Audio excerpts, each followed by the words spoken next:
No husband yet, Miss Nashi. Still no husband after all this time. The voice carried across the crowded floor of Ashcombe House with the careless cruelty of a man who knew he would not be answered, and Doran, Duke of Ravenworth, standing half in the shadow of a marble column with an untouched glass warming in his hand, turned his head toward it before he had decided to. One begins to wonder, the voice went on, richer now, pleased with its own audience, whether the poor creature was ever meant for the married state at all. He had come to detest this particular sound, the sound of a room enjoying itself at another's expense. He knew it the way a soldier knows the crack of a musket, having heard it aimed at his own back more than once in his life, and he found his gaze moving through the press of silk and candlelight to the source of it before any decision of his had been made. The speaker was a florid, fair-headed gentleman of perhaps 30, handsome in the soft way of men who have never once been refused anything, dressed a shade too finely, with a diamond at his throat that caught the light each time he laughed. Doran did not know him by name, though the face had the polished emptiness of 100 faces he did know. Around this man stood a knot of young people leaning in like reeds in a current, and at the center of their amused attention, quite alone within the circle they had made, stood a young woman in a gown of plain muslin. She was not weeping. That was the first thing the Duke noticed, and it caught somewhere beneath his ribs like a splinter. A lesser woman, cornered so, would have colored and stammered and looked about for an exit. This one stood very straight, her gloved hands folded before her, her chin level, and regarded the fair-headed man with the calm, unhurried attention one might give to a wall that had begun, improbably, to speak. "You are very good to concern yourself, Sir Everard," she said. Her voice was low and even, and it did not tremble. "But I had not known my situation weighed so heavily upon you. Do sleep easy. I promise you I do." A ripple went through the little circle, not quite laughter, for they could not be certain the wit had been aimed at them, and that uncertainty was itself a small victory that Doran registered with something close to admiration. Sir Everard's smile did not waver, but a muscle moved along his jaw. He had expected a wound and been handed a courtesy instead, and men of his kind never forgave that. "Charming as ever," Sir Everard said, recovering, spreading the word thin so that its opposite showed through. "Do you know, gentlemen, I very nearly offered for this lady once, years ago. Before I understood the world as I do now." He said it lightly, as a jest against his own youthful folly, but his eyes never left her face, and Doran understood that the cruelty was not in the words at all, but in that steady, measuring look, a man displaying a thing he had discarded, to prove to himself that he had been right to discard it. The young woman's composure did not break, but the Duke, who had spent 15 years learning to read the smallest movements men and women made when they believed themselves observed, saw the cost of it. He saw the faint whitening of her knuckles beneath the worn kid of her gloves. He saw her breathe once, carefully, through her nose, and he saw the precise instant she chose not to answer, chose silence not out of weakness, but because she had judged, correctly, that any reply would only feed the thing that fed on her. "A companion now, I am told," Sir Everard continued, addressing the circle rather than her, as though she had already left it, "to old Lady Comstock, fetching shawls, reading sermons aloud to a deaf woman for her bread. There is a lesson in it somewhere, I dare say." He laughed, and this time the reeds lost with him, safe now in the knowledge of where the wind blew. Doran set his glass down upon the pedestal beside him with a small exact click he had not meant to. He was a man who did not intervene, who had made an art, across a decade and more, of intervening in nothing, of standing at the edges of these rooms like a monument to which the living paid distant respect and gave a wide berth. It suited him. It kept the world at the distance he required of it. He had learned, at a price he did not care to name, precisely what happened to a man who let people near. He had married, once, a woman celebrated through 3 counties for her beauty, and he had discovered within a 12-month that she had wanted the coronet and the seat and the name of Ravenworth, and had wanted the man who bore them not at all. She had told him so herself in the end without heat, as one states a matter of business, that she had done her duty, that she found him cold, that she had never pretended otherwise to anyone but him. She had died 3 winters past of a fever, and he had grieved, and what he had grieved, he understood now, was not the woman but the boy he had been before her, the one who had believed such things as he had believed. That boy was long buried. In his place stood the Duke of Ravenworth. courteous and unreachable, who danced when duty required it, who signed his name to charities and never his heart to anything, and who had come tonight only because his sister had wept and called him a hermit and a fright, and he had found, to his mild surprise, that he could still be moved by his sister's tears if by nothing else. And now he had set down his glass and his feet had begun, without his leave, to carry him across the floor. The crowd parted for him. It always did. He was a tall man, dark, with the sort of stillness about him that made loud rooms grow quieter as he passed through them, and he saw the awareness of his approach travel ahead of him like a shadow thrown by a lamp, saw heads turn, saw a hostess somewhere gather herself in alarm and hope, saw the fair-headed Sir Everard glance up and go still with the particular attentiveness of a man who has spotted across a room someone very much above his touch. Doran did not, in truth, know what he intended. He had crossed such rooms perhaps twice before in his life, and both times to leave them. He arrived at the edge of the little circle with no words prepared, and the silence spreading out from him. And he saw the young woman in grey turn at last to see what had drawn the eyes of her tormentors away from her, and for a moment, one single unguarded moment before she recalled herself, he saw her look at him with pure, weary relief, as at any reprieve from any quarter. And then he saw her not know who he was, and he found that this absurdly pleased him more than anything had pleased him in a year. Ravenworth, Sir Everard said and bowed too low. Your Grace, we are honoured. I had not thought to see you in company tonight. The whole of London says you never. You have the advantage of me, Doran said. His voice was quiet, and it cut the other man off as cleanly as a blade. I do not believe we are acquainted. Sir Everard Vane, Your Grace. Of Vane Priory in Kent. The bow again, and the diamond flashing. It is the greatest, Vane.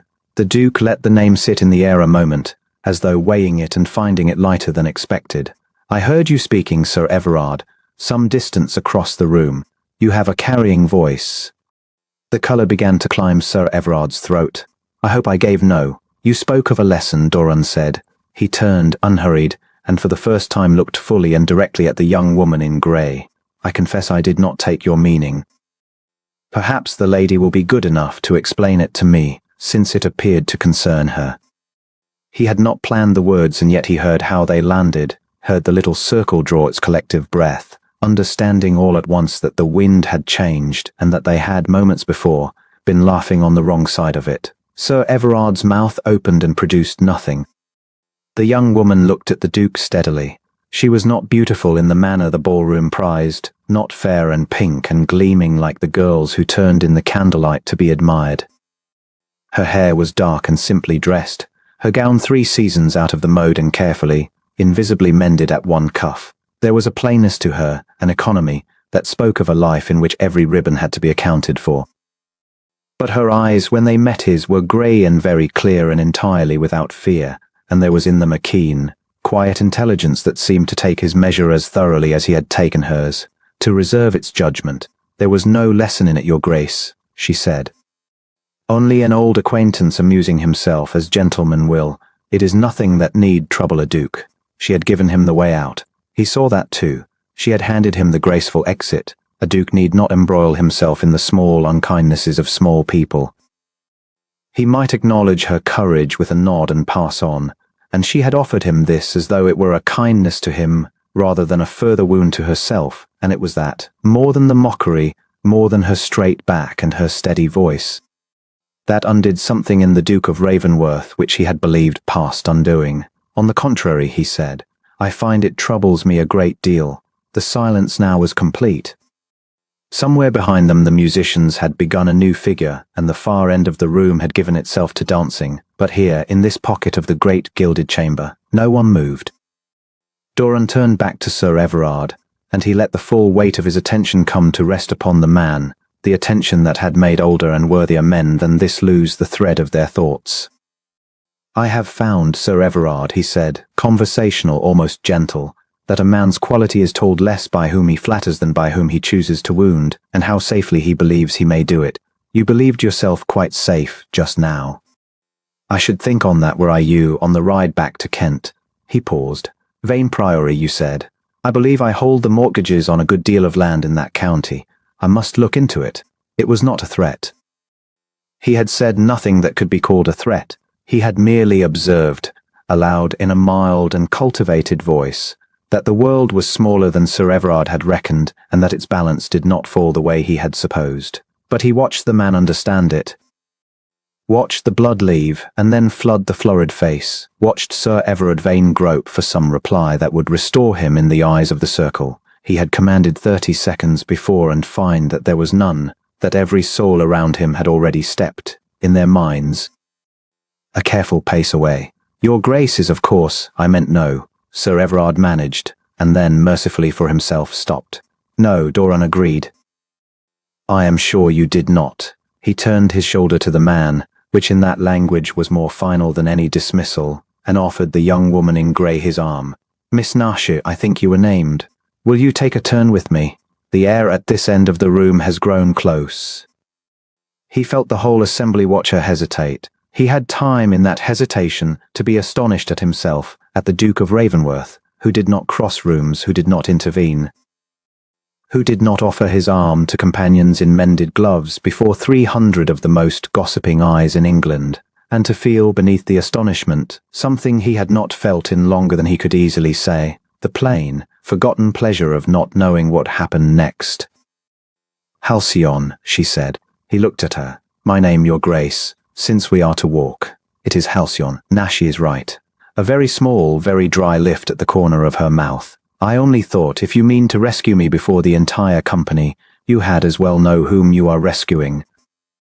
And Doran, Duke of Ravenworth, who had not laughed aloud in a ballroom in 11 years, felt the sound rise in his chest, and only just contained it, letting it out instead as a breath and the ghost of a smile that several people near them would later swear they must have imagined. "Halcyon," he repeated, "the bird that calms the sea. Your mother was a reader." Something flickered across her face, surprise and a swift wariness folding down over it. She was, Halcyon said. "You are the first in a very great while to know it, and not to ask whether it was not a strange thing to name a girl.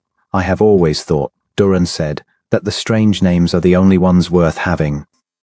The others one forgets by morning." He settled her hand upon his arm, and felt through the thin worn kid how lightly she rested it there, taking as little as she could, claiming nothing. It was the opposite of every touch he had grown to distrust. "Come." "Before Sir Everard recovers his voice and inflicts it upon us again." They walked, and the room made way, and he was aware, acutely the way he was aware of weather changing, of the tide of whispers rising in their wake, of 100 fans lifting to 100 mouths, of the story already being born and carried outward. The Duke of Ravenworth, the cold Duke, the unreachable Duke, walking out the length of Ashcombe House with a nobody in grey muslin upon his arm. He knew what it would cost her more than it cost him. A duke might do as he pleased and be called eccentric. A companion who read sermons to a deaf old woman for her bread would be talked of, and not kindly, and the talk would follow her into every servants' hall and drawing room where such women were weighed and found wanting. "You should not have done it," Halcyon said quietly, as though she had walked the same path of thought and arrived where he had. She kept her eyes ahead, her voice pitched for him alone. "It was kindly meant, and I am grateful truly. But by tomorrow they will say I threw myself at you or that you took pity, and either way it is I who will pay the reckoning and not you. Men like Sir Everard forget. Rooms like this one do not." "You know the room well," he said. "I have stood at the edge of a great many of them, Your Grace, holding a lady's fan and her spare gloves and her disappointment when the evening did not go as she wished. One learns a room quickly from its edge. Far more quickly than from its centre, I should think." She said it without bitterness, as a plain report of a plain fact, and he found that the absence of bitterness moved him more than any complaint could have done. Lady Comstock is not unkind. She is old and she is frightened of being left alone, which in the end come to the same demands. I am fed and I am housed and I have a candle to read by when she sleeps. There are a great many women of my station who have less, and I have not forgotten it. I only tell you so that you understand what you have taken up the cause of, not a wronged princess, a paid companion in a made-over gown. "I understand it perfectly," Doran said. "Better, perhaps, than you suppose. I have spent a good part of my life being valued for precisely the things that are not myself. It is a particular loneliness. I did not think to find its likeness in a grey gown at the edge of a ball, and yet here we are. He had expected thanks, and she had given him truth instead, had told him, plainly and without complaint, that his gallantry had a price and that she, not he, would be the one to pay it. No one had spoken so directly to him since before he had a title worth flattering. He looked down at the crown of her dark, plainly dressed head and felt the ground of the evening shift beneath him, felt the careful walled, sufficient life he had built around himself these 10 years, very slightly, like ice at the first true warmth of the year. Then let them talk, Miss Nashi, he heard himself say, and was surprised to find he meant it. I have given London nothing to say of me in a decade. It is nearly time I did. She looked up at him then, one clear, searching, uncertain glance, as if trying to find the trick in it, the cruelty folded inside the kindness, the way she had plainly learned to look for it in everything the world handed her. And Doran, meeting that look, holding it a beat longer than either of them had meant, understood with the cold clarity of a man who has just stepped off a known path into open country that he was not going to be able to walk away from this one, and that he had not the smallest intention of trying. The laughter did not carry to the far end of the ballroom, but Doran saw it move through the crowd the way wind moves through a field of barley, a ripple of turned heads and lifted fans, and he knew its shape before he knew its cause. He had spent the better part of 2 decades learning to read a room from its edges. Cruelty had a particular economy of motion. It gathered people close, then let them lean back to admire their own wit, and it left one figure standing very still at the center of it, as if stillness were the only dignity left to spend. She was standing very still now. He did not know her name. He knew only that she wore a gown 3 seasons out of fashion, grey where the other women wore gold and rose, and that she had not flinched when the fair-haired man before her said whatever he had said. Doran had watched the man's mouth make the words, had watched Sir Julian Ferris tilt his head toward his companions to be sure they caught the jest, and he had watched the woman receive it without dropping her eyes. That was the thing that held him. Not her plainness, which was no plainness at all when one troubled to look, but the way she stood inside her own humiliation, as though it were a room she had furnished herself and meant to keep tidy. "You are frowning, Ravenworth," said the man at his elbow, Lord Everett, who had the great misfortune of believing himself the Duke's friend. "At a ball, no less. People will think the music has offended you." "The music is adequate," Doran said, without turning. "It is the company that wants tuning." Everett laughed, uncertain whether he had been included in the insult, and drifted off to safer waters. Doran was glad of it. He had come to this affair only because his refusal of 3 prior invitations had begun to look like a statement, and a duke who made statements, without meaning to make them, soon found others making them for him. He had intended to be seen for 1 hour, to be gracious to his hostess, and to be gone before the card room filled. He had not intended to stand rooted at the margin of the floor with his attention snagged on a woman in grey, like a coat caught on a nail. Across the room, Sir Julian was still talking. Doran could not hear him, but he could read the performance well enough. The little sweep of the hand toward the woman, inviting the others to view her as one might view a curiosity. The mock solicitude. The words "no husband" yet shaping themselves plainly on his lips, meant to be seen more than heard, so that the woman would know exactly how many eyes had been handed the joke, and then the woman said something back. Whatever it was brief. It was 4 words, perhaps 5. And it landed, because Sir Julian's smile did that particular thing a smile does when it has been struck from beneath and must be held up by force. The companions did not laugh at her this time. One of them looked at the floor. Doran felt something in his chest he had not felt in a very long while, a small clean satisfaction, as though he had watched a fencer of no reputation slip past a celebrated guard and touch the heart before anyone thought to call the bout begun. He should have let it end there. A wiser man, a man who had learned the lessons his own history had taken such pains to teach him, would have marked the moment, admired it, and moved on to the card room. Instead he found himself asking his hostess, when she next fluttered near, who the woman in grey might be. "Oh," said Lady Marchburn, and her voice did that thing voices did, dropping half a tone into pity dressed as discretion. "That is Miss Nashi, Halcyon Nashi. A sweet creature, truly. Only her people came down very hard in the world, and there is nothing for her now but to be useful to those who will have her. She keeps company to old Mrs. Pelham, reads to her and manages her correspondence. I only invited her because the Pelhams are owed a kindness. I did hope she would not be made to feel it. Lady Marchburn's gaze slid toward Sir Julian and hardened. Some men have no charity. Charity, Doran repeated, is not what he lacks. He did not explain himself, and Lady Marchburn, who had never in her life understood him and had long since made peace with that, moved along to greener guests. Doran remained. Halcyon Nash. He turned the name over. It was an old-fashioned name, a name from a calmer century, and it suited the grey gown and the straight back and the refusal to weep. He watched Sir Julian make his excuses and withdraw with his companions toward the punch, and he watched Miss Nashie stand alone for a moment in the wreckage of the little scene, and he watched her do the bravest thing he had seen anyone do all season. She lifted her chin, smoothed the front of a gown that did not need smoothing, and walked toward the refreshment tables as though she had every right to be thirsty. He moved before he had decided to move. It was not a thing he did. Doran, Duke of Ravenworth, was approached. He did not approach. Mothers steered their daughters into his path and pretended it was chance. Men of ambition contrived to be introduced.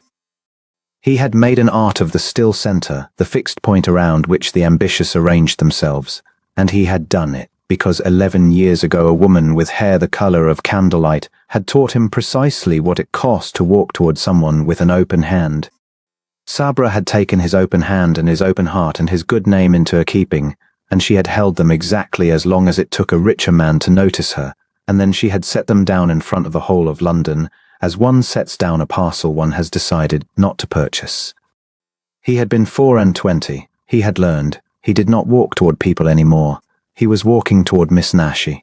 She reached the refreshment table a half step before he did, and he saw her hesitate over the lemonade with the particular care of a person counting the cost of a spill on a borrowed pair of gloves. And then he was beside her, and she looked up and her eyes were the grey of the gown, only warmer, the grey of a morning that meant to clear. "You will forgive the intrusion," he said. "I find I cannot abide watching a man of Sir Julian Ferris's stamp enjoy the last word." For a moment she only looked at him. She did not startle, did not drop into the flurry of pleased confusion he had come to expect, the darting glance to see who was watching, the swift arithmetic of advantage. She looked at him as though he were a person and not a title, which was so unfamiliar that it took him a beat to understand what was strange about it. "You are very kind to say so," she said, "but I should tell you he did not have the last word." "I did. I saw that you did." "It is the reason I came." He inclined his head. "I only regret I could not hear it." Something flickered at the corner of her mouth, an amusement she did not quite let herself have. "It would lose a great deal in the retelling, sir. These things always do. Wit is like ice. It is only any good in the cold moment it is made, and by the time you carry it across the room to show a friend, it has become a small puddle, and rather an embarrassment." He felt the smile arrive before he could govern it. "Then I shall have to trust the report of your opponent's face, which was eloquent." "His face is his most honest feature," she agreed. "It cannot help itself. It is a great trial to him." She poured her lemonade at last, with a steady hand, and looked at him again. And now there was something careful in her regard, a drawing back that was not fear but its opposite, a kind of self-possession that did not intend to spend itself on a stranger, however grandly dressed. "You have the advantage of me, sir. You know I am the object of an evening's charity, for I heard Lady Marchburn tell you so not 5 minutes since, and half the room besides. But I do not know you, except that you are a person the whole assembly is pretending not to watch." It was, he realized, the most truthful thing anyone had said to him in a decade. She had seen the theatre of the room and named it, and she had named her own place in it without a scrap of pity for herself. And she had done both to a man whose displeasure could have closed every drawing-room door in the county to her, and she had done it because he had earned it by knowing her name while she did not know his. The correctness of it undid him a little. Ravenworth. Doran. "The Duke, if you must have it, though I find I would rather you had the name." He watched the intelligence move behind her eyes as the title landed and settled and rearranged the room around them. He had seen that landing 1,000 times. He knew every version of the face that followed it, the sudden warmth, the practiced awe, the flush of a woman recalculating her whole evening in the space of a breath. He braced for it out of long habit, the way a man braces at a familiar door for the familiar cold. It did not come. Instead, Halcyon Nash went, if anything, a shade quieter, and she set down her glass and she said, "Then I am doubly sorry, Your Grace, for I have kept you standing at a refreshment table trading remarks about Sir Julian's face. When there are 40 people in this room who have practiced all week for the honor, you had better go and let them do it. It will make them very happy, and it costs you nothing but an hour. And if I do not wish to make them happy? Then you are a worse man than they say," she said, "or a better one. I have not decided which." She said it lightly, but she meant it, and he understood with a strange lurch that she was not flirting, that flirtation would have required her to want something from him, and she wanted nothing. And the wanting nothing was the most arresting thing a woman had done to him 11 years. "You have not decided," he said slowly, "which sort of man I am. I have known you 4 minutes, Your Grace. I would not presume. Men are not so easily read as their faces, whatever I said of Sir Julian. His is a cheap book, printed large, yours." She considered him, and the consideration was neither bold nor shy, only honest. "Yours is a book that had its cover made deliberately forbidding, I think, so that people will not trouble to open it. Which tells me only that there is something inside worth the trouble of keeping shut. It does not tell me what." The music swelled behind them. Somewhere across the floor a woman laughed too loudly, and he did not need to look to know it was Drusilla Hartright, who laughed that way on purpose, the way she did everything on purpose, so that a man's eye would go to her and find her at her best angle beneath the best of the candles. Drusilla had spent 3 seasons arranging herself in his path with a diligence that would have built a cathedral, and she had never once said a true thing to him, because she did not think of him as a man who could be told true things. She thought of him as a position. Half of London thought of him as a position. He had let them, because it was safer than the alternative, and because Sabra had taught him what the alternative cost. And here was a companion to an old woman, in a 3-season gown, telling him to his face that his forbidding cover was a deliberate contrivance, and telling him gently, without triumph, as one offers an observation and not a weapon, "You are not afraid of me," he said. It was not quite a question. "Ought I to be?" She tilted her head. "I have very little you can take, Your Grace. My reputation, I suppose, but Sir Julian has been at that all evening and finds it more durable than he hoped. My place with Mrs. Pelham, but she is a fair woman and does not turn off her people for the crime of being spoken to by a duke. You see, I have made a study of my own poverty. It has one great advantage. It leaves a person remarkably little to be frightened of. The rich have so very much to lose that they are afraid all the time, and call it good breeding." He laughed. It came out of him unguarded, a real sound, low and surprised, and he saw 2 heads turn at the nearest cluster, because the Duke of Ravenworth did not laugh at balls, and he found he did not care what the 2 heads made of it. Halcyon Nash smiled at his laughter, a small unhurried smile that reached all the way up into the clearing grey of her eyes, and for one absurd instant he forgot entirely that there were 400 people in the room and a woman named Drusilla laughing at the correct angle, and a man named Ferris nursing a wounded vanity by the punch. There was only the small bright island of the refreshment table and the singular fact of being spoken to as if he were a person.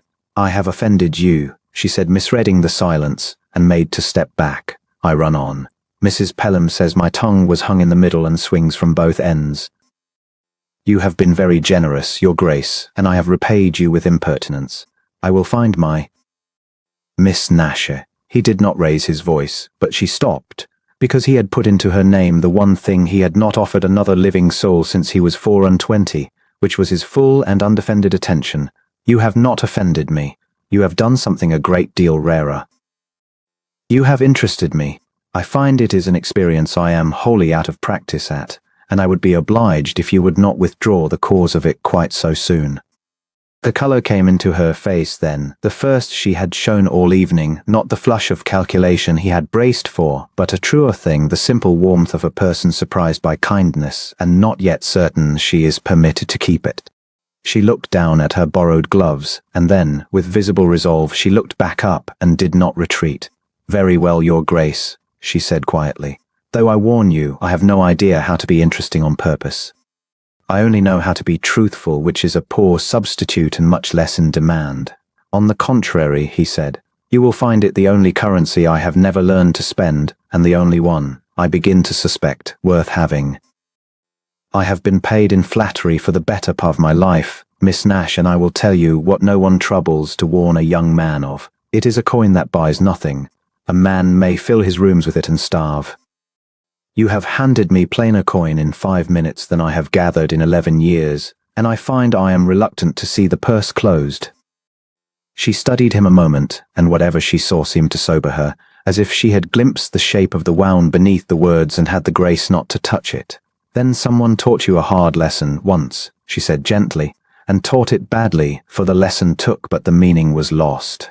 I am sorry for it, but I will not pretend to you, if that is what you are asking. I have not the wardrobe for pretending, nor the patience, nor, I think, the talent. Across the room, Sir Julian Ferris had turned to look. Drusilla Hartright had turned to look. Lady Marchburn, forgetting her hostess's serenity, had frankly stopped to stare. The Duke of Ravenworth, who approached no one, who spoke to no one, who had made of his own solitude a fortress that all of society had agreed to admire from a respectful distance, was standing at the lemonade with the companion in grey, and he was smiling, and he was not leaving. And Doran, who felt the weight of all those eyes and had spent 11 years arranging his life, so that their weight could never again reach the place beneath his ribs where the damage was, discovered that, for the length of one country dance, he could not have said where any of them were sitting. He knew only the exact grey of Halcyon Nash's eyes, and the shape of the truth she had told him, and the alarming, unfamiliar, entirely unwelcome certainty that when she next made to leave the table, he was going to find a reason to keep her. He could not look away. He had built his whole guarded life so that he would never again need to, and now at a ball he had not wished to attend, before the very people he trusted least, he simply could not look away. The musicians struck up a country dance, and the great ballroom of Wintermarch House seemed to tilt toward the sound, silk and satin turning in the candlelight like a field of flowers bending to a wind. Doran did not move from his place near the tall windows. He was aware, in the way a man is aware of an ache he has learned not to name, of exactly where she stood, the plain grey gown among the peacock colours, the dark head that did not swivel and seek and simper the way the others did. Halcyon Nash stood a little apart by the refreshment table, and she was not hiding, which he found he could not stop turning over. She simply had nowhere in particular she was required to be, and she bore it as though it were her own choosing. He should have gone to the card room. There were a dozen mothers steering their daughters into his orbit with the patience of generals, and any one of them would have been a sound reason to put a wall of people between himself and the grey gown. Instead he stayed and he watched, and he despised himself a little for it.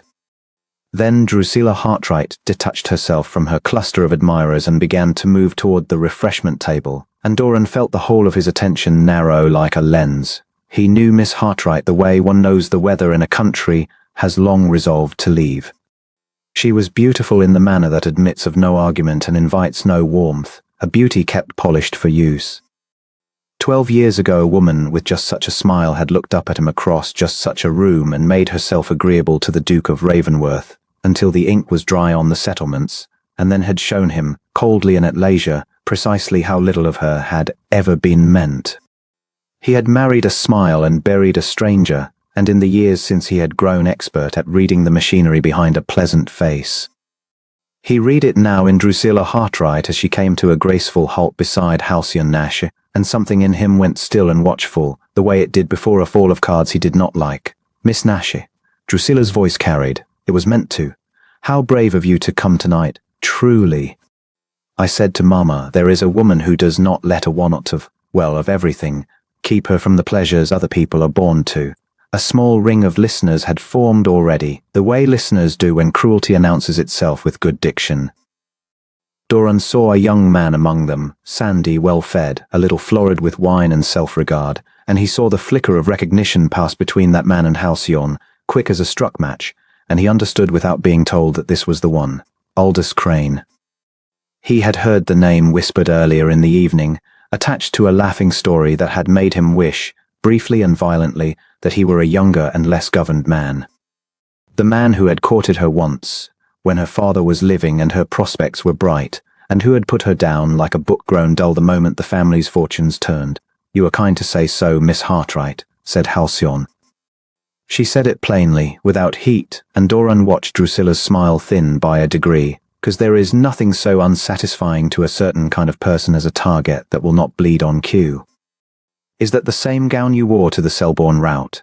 Drusilla tilted her head, all sympathetic inquiry. I do admire economy.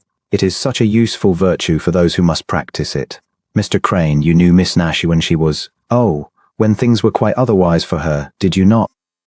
You must tell us. Was she always so resourceful? Aldous Crane laughed, the easy laugh of a man who has never once been made to stand where Halcyon was standing. Resourceful. Yes. That is the very word. His eyes moved over her with a proprietary insolence that made the muscles of Doran's jaw tighten. Do you know, I confess I am astonished to find you still unclaimed, Miss Nash, all these years. I had thought some worthy country parson would have taken you in hand by now, some good, patient man not too particular about a dowry, but no husband yet? Not even a promise of one? He shook his head with a mockery of tenderness.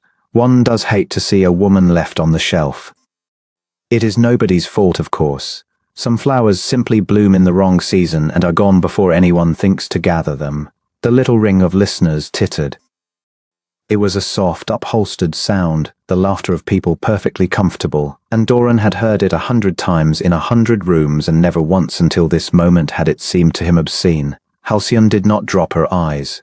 That was the thing he would remember afterward. That she did not look at the floor, nor at the door, nor at any face in the room but Crane's own, and there was in her stillness no plea and no performance, only a kind of composed and terrible patience, as though she were letting a rude child finish a tantrum before answering it. You were always generous with your concern, Mr. Crane, she said, even years ago, when it cost you a little more to feel it. I remember it clearly. A pause, no longer than a breath, as I remember the precise day it ceased. Something moved through the small crowd, not laughter this time, but its opposite, an intake, a stir. Crane's florid colour deepened and went blotched. For she had said nothing that could be named as an insult, nothing a man might take offence at without confessing the whole of what lay under it. She had merely reminded him, gently, in front of witnesses, that his kindness had a date of expiry and that she had noted it. Doran felt something in his chest that he had not felt in a very long while, the sharp, unwilling pleasure of watching a clean blade drawn by a hand one underestimated. I only meant, Crane began. I know precisely what you meant, Halcyon said, still without heat. You have always been very clear. It is one of your gifts, and Drusilla, who could feel the ground shifting under her tableau, moved to reclaim it. How the poor thing wounds herself, she said to the room at large, laughing, laying a hand on Crane's sleeve. Bitterness is so aging. My dear Miss Nash, no one blames you for your circumstances, truly, but one does wish you would carry them with a little more grace. It is all one has, after all, when one has nothing else.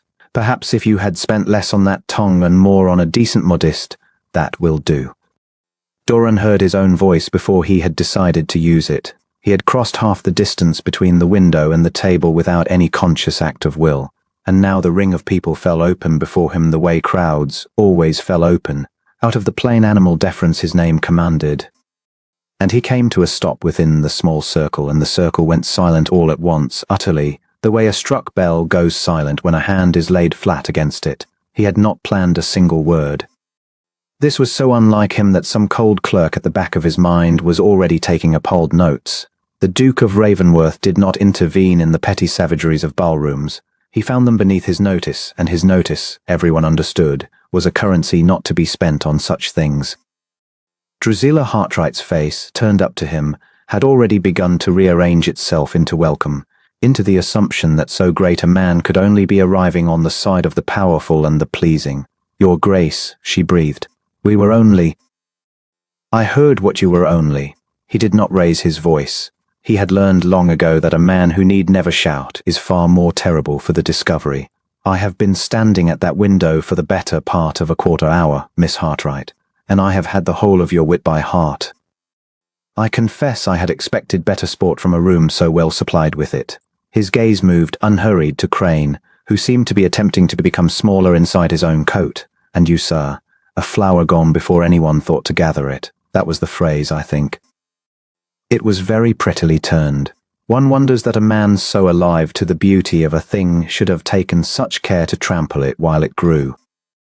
The silence in that corner of the room was now a physical thing, spreading outward as more heads turned, as the nearer dancers slowed and the musicians, sensing nothing but playing on regardless, laid a thread of sweetness over a scene gone abruptly cold.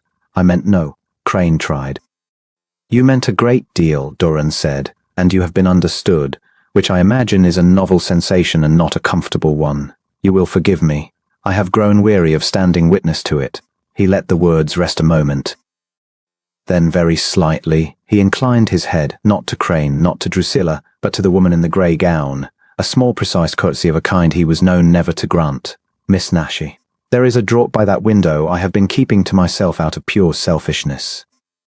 Will you take some air with me and rescue me from these excellent people? He saw her weigh it. That was the second thing he would remember, that she weighed it, when any other woman in the room would have leapt at the hand of the Duke of Ravenworth as at a rope thrown to a drowning creature, would have made her face a lamp of gratitude and let the whole assembly see the rescue and read into it whatever advantage she could. Halcyon did none of that.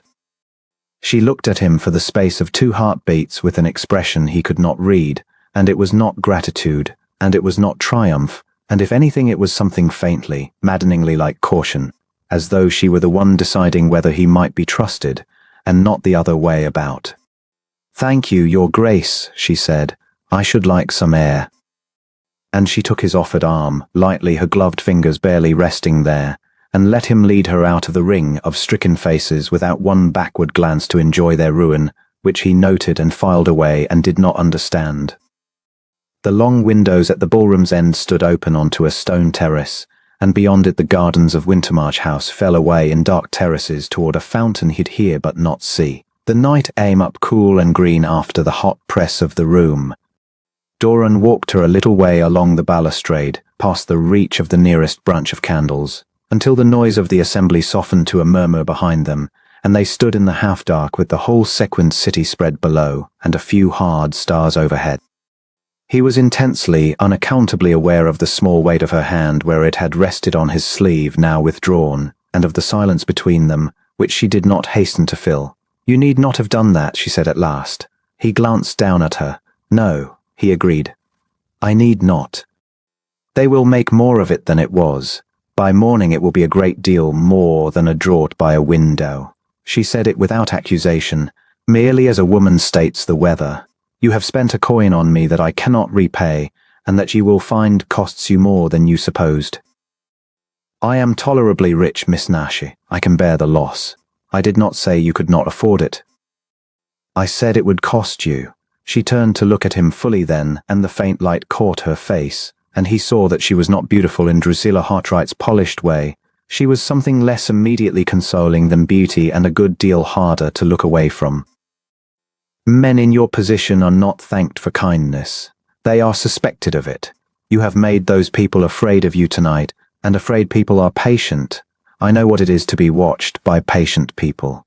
I only wished you to know what you were about, before you decided you had done a small thing. No one had spoken to him so in a dozen years. The women who wanted his name flattered him. The men who wanted his favor flattered him. His own household told him what a duke is always told. He had built the whole cold architecture of his life on the certainty that no one in a room like the one behind them ever said a true thing to him if a pleasing thing would serve. And here stood a woman with nothing, no fortune, no protector, no cause on earth to risk his displeasure, telling him plainly that his good deed had been careless and warning him of all the impossible things to guard himself. You are the first person in a very long while, he said slowly, to suggest that I might not have understood exactly what I was doing. Then either you are surrounded by very courteous people, she said, or by very frightened ones. Forgive me. It is not my place to say which. It is nobody's place. That is rather the difficulty with it. He heard with a kind of distant astonishment the thing he said next, for he had not known he meant to say it. My wife once told me I understood everything. She said it a great many times and very sweetly, and it was among the truest sounding of all the lies she told me. I have not, I think, entirely trusted the word since. You may imagine my inconvenience just now, hearing you use it against me. He had never said that to a living soul. He watched to see what she would do with it, whether the old machinery would turn over behind her eyes, The swift calculation of a wound found and a weakness marked. It did not. She was quiet a moment, and then she said simply, "That is a hard thing, to be told you understand everything by someone determined that you should understand nothing." "Yes," he said. His voice was not quite steady, and he mistrusted it, and did not go on.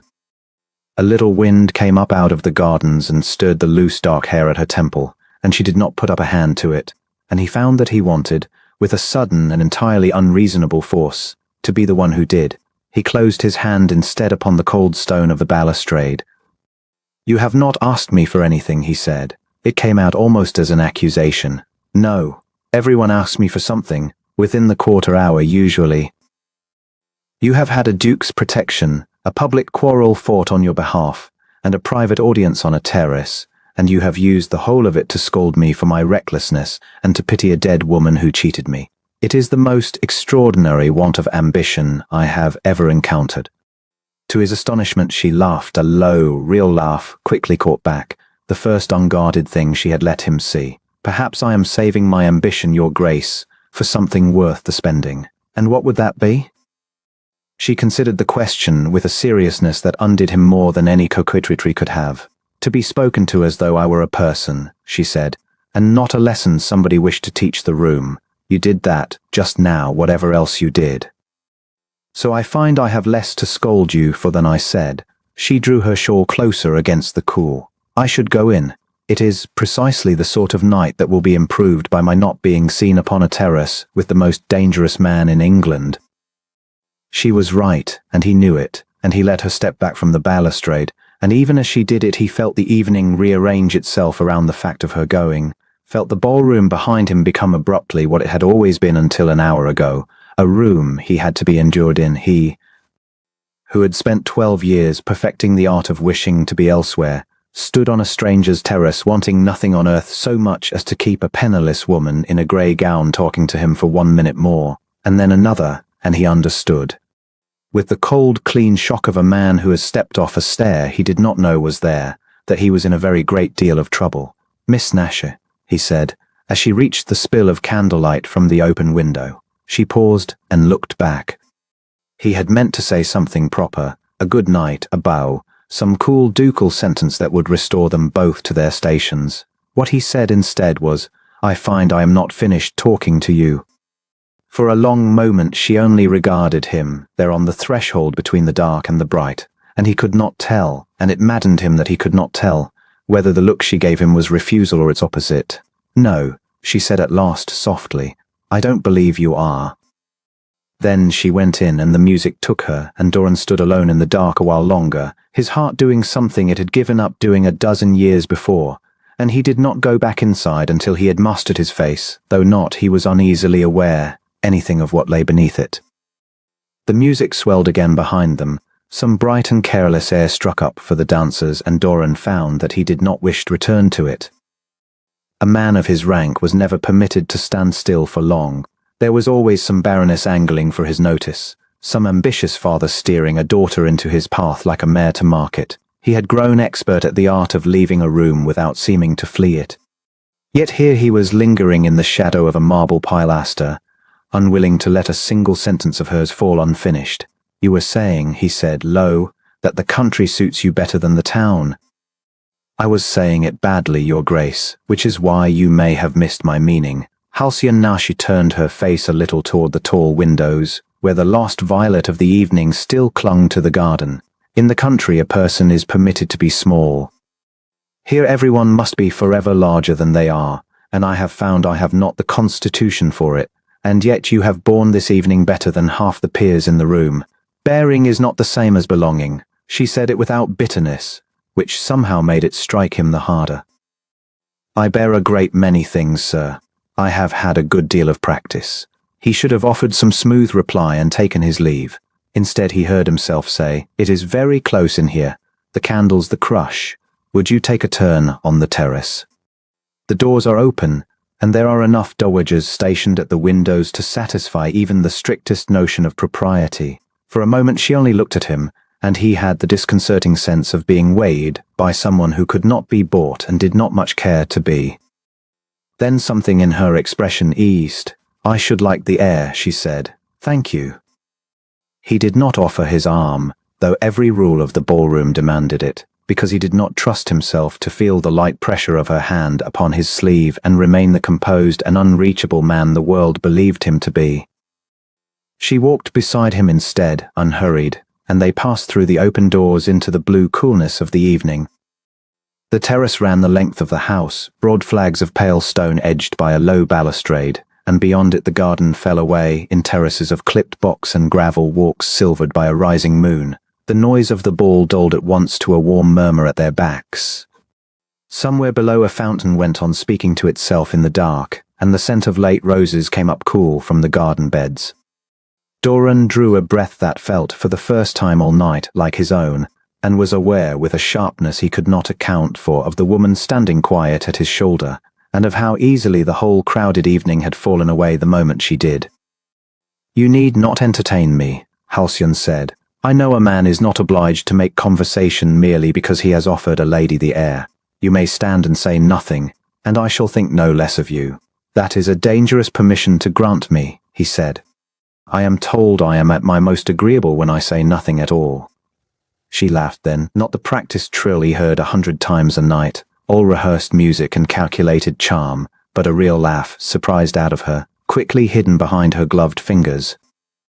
It undid something in him that he had believed long since fastened shut. They walked the length of the terrace and back. She did not fill the silences. That, he thought, was the rarest thing about her. She did not seem to fear them, did not rush to paper over every quiet with flattery or cleverness. Most people brought within arm's reach of the Duke of Ravenworth could not help themselves. They performed.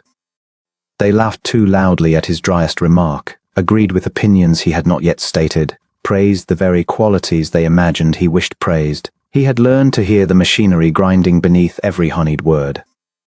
Beside her he heard nothing of the kind, and the absence was like cold water to a man who had been thirsty a very long time. "May I ask you something?" he said. "That is none of my affair. You are a duke, sir. I rather think everything is your affair, whether one wishes it or no." "Then I shall ask it as a man, and you may answer me as one." He stopped and rested a hand on the cold stone of the balustrade. "The gentleman inside, the fair one, with the loud waistcoat and the louder wit, he knows you. And he was unkind to you tonight, before a good many people who were glad enough to laugh." He watched her carefully as he said it, half expecting the shutters to come down, the polite denial, the bright little lie that would smooth it all away. She surprised him again. She looked out over the dark garden and told him the truth. "His name is Wharton," she said. "Mr. Julian Wharton. Some years ago, when my father was still living and there was still a little money in it, he paid me a great deal of attention. I was young and I was flattered, and I believed him when he spoke of an understanding between us." She paused. "Then my father died, and it was discovered there was rather less money than had been supposed, and Mr. Wharton discovered a pressing engagement elsewhere. He married a Miss Coburn and her 4,000 a year within the 12-month. I do not think he has thought of me once since until tonight, when it amused him to find me still unmarried and to say so loudly. And that," Doran said, "is the whole of it. He threw you over for a fortune, and tonight he mocked you for the poverty he helped make certain.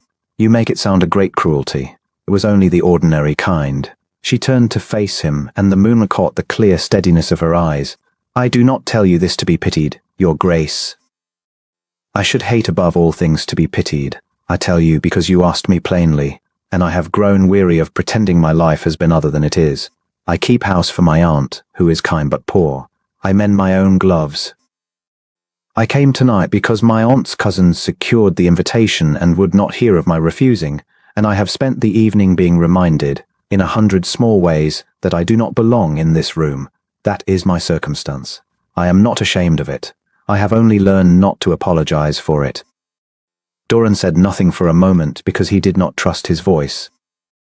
He had spent the better part of his life among people who apologized for nothing and were ashamed of a great deal, and here stood a woman who had reversed the whole arrangement, ashamed of nothing, apologizing for nothing, and asking him for nothing at all. It was the last that struck him most. In 15 years no one had stood so near his title and wanted nothing of it. "You mend your own gloves," he said at last, absurdly. "I do. Rather badly." If you look closely at the left one, you may see where I have been at the seam. She held it up in the moonlight, half laughing at herself, and he saw the small careful stitches marching along the wrist, and the sight of them moved him more than all the diamonds in the ballroom behind him. I think, he said slowly, you may be the only honest person I have met in a 12-month. That cannot be true. You must know a great many honest people. I know a great many people who tell me what I wish to hear. It is not at all the same thing. Honesty is expensive, Miss Nashi. Most cannot afford to spend it on a duke. He looked out at the garden. I had a friend once. I called him a friend, who agreed with everything I said for 11 years, and at the end of it I learned he had been quietly ruining me the whole while, and smiling as he did it. And a lady before that, who loved me very ardently until she discovered there was a cousin who might inherit ahead of me should certain things fall out, at which point her ardor cooled remarkably and fixed itself upon the cousin. She was very sorry, she said. Everyone is always very sorry. He had not meant to say any of it. He never spoke of Cordelia. He had not spoken her name aloud in years, had built his whole reserved and armored life around the resolution never to be that green and open-hearted fool again. Yet the words had come out here in the dark, drawn up out of him by nothing more than the sight of a mended glove and a pair of eyes that did not flatter. So that is your reason, Halcyon said softly. My reason? For the coldness they speak of. The whole room is a little afraid of you, your grace, surely you know it. I confess I was myself an hour ago. They say the Duke of Ravenworth has ice for a heart and grants his favour to no one. She tilted her head. But it is not ice. It is a man who was made a fool of twice over, and swore he would never be made one a third time. That is a different thing altogether. Ice cannot be hurt. You were hurt, and you have built a very fine cold house to live in so that it may not happen again. He stared at her. No one, no minister, no relation, no clever woman who had spent a season laying siege to him, had ever seen so plainly through to the plain truth of him and said it aloud, without fear, without any design upon what the seeing might win her. He felt stripped and, strangely, not diminished by it. He felt, if anything, as though a window had been thrown open in a room he had kept shuttered so long he had forgotten it might admit light. You are very bold, Miss Nashi, he said, and his voice was not quite steady. I am very poor, your grace, which comes at times to the same thing. I have nothing to lose by speaking truly, and so I have got out of the habit of doing otherwise. If it offends you, I am sorry for it, but I will not unsay it. It seemed to me a lonely way to live, and I did not like to see it and say nothing. It is a lonely way to live, he said. You are right in that as well. They had come, without his marking it, to the far end of the terrace, where the light from the windows scarcely reached, and the moon did the greater part of the work. She had turned to him and he to her, and the little distance between them had grown smaller than propriety allowed, and neither of them had stepped back. A curl had come loose at her temple and stirred in the night air. He wanted, with an intensity that frightened him, to lift his hand and smooth it back, to feel just once the warmth of a person who wanted nothing from him but the truth. His hand rose a scant inch from the balustrade before the discipline of years caught it and held it. You will take a chill, he said instead, and heard how rough the words came. I am not cold, she said. She did not look away. The moonlight lay along her cheek and the soft line of her throat, and her eyes stayed on his, steady and unafraid and near enough that he could see his own dim shape held within them. For one long breath the whole clamouring world, the ball, the title, the 15 guarded years, narrowed to the handspan of air between them and the fact that she had not moved, and neither had he, and that both of them knew it.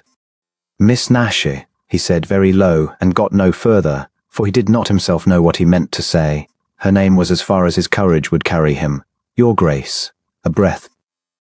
Then, gently, as though she too felt the edge they stood upon and would not let either of them fall from it unprepared, I think you had better call me Halcyon, if you mean to say my name in a voice like that.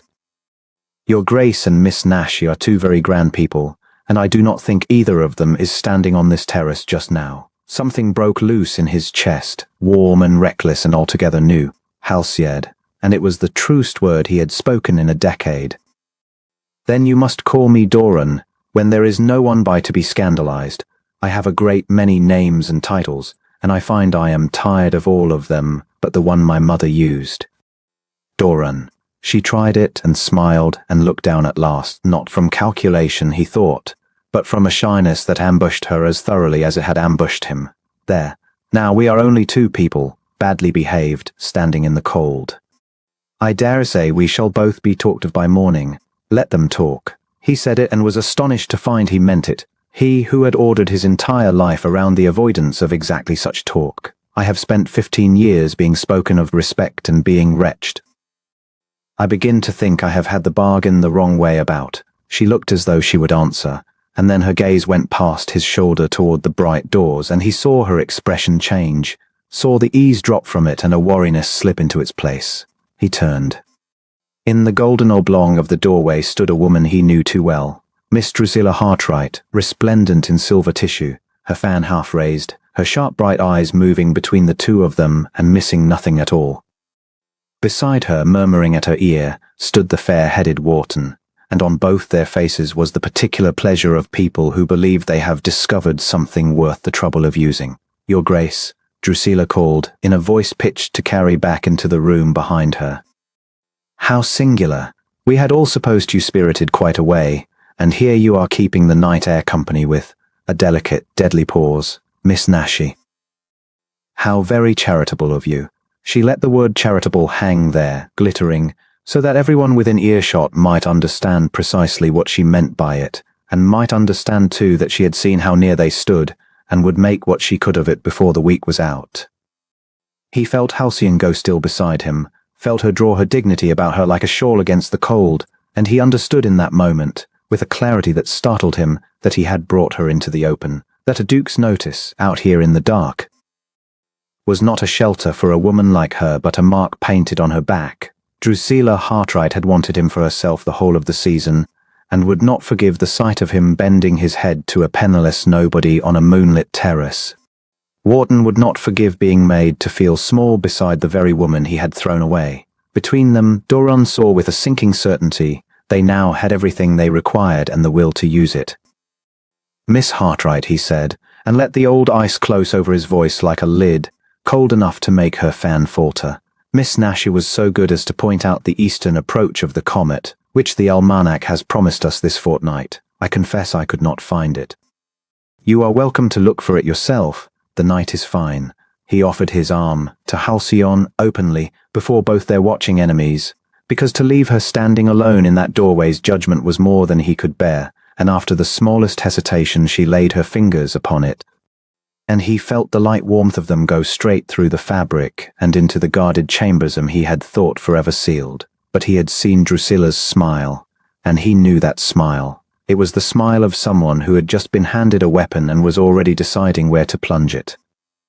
He walked Halcyon back toward the light with her hand upon his arm and his heart, for the first time in 15 careful years, wholly out of his keeping, and beneath the warmth of it ran a thin cold current of dread.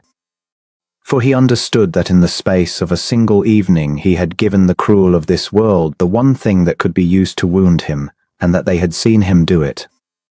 He carried the warmth of the garden into the following days like a man carrying a candle through a draughty house, one hand cupped always about the flame. Doran had not meant to feel it.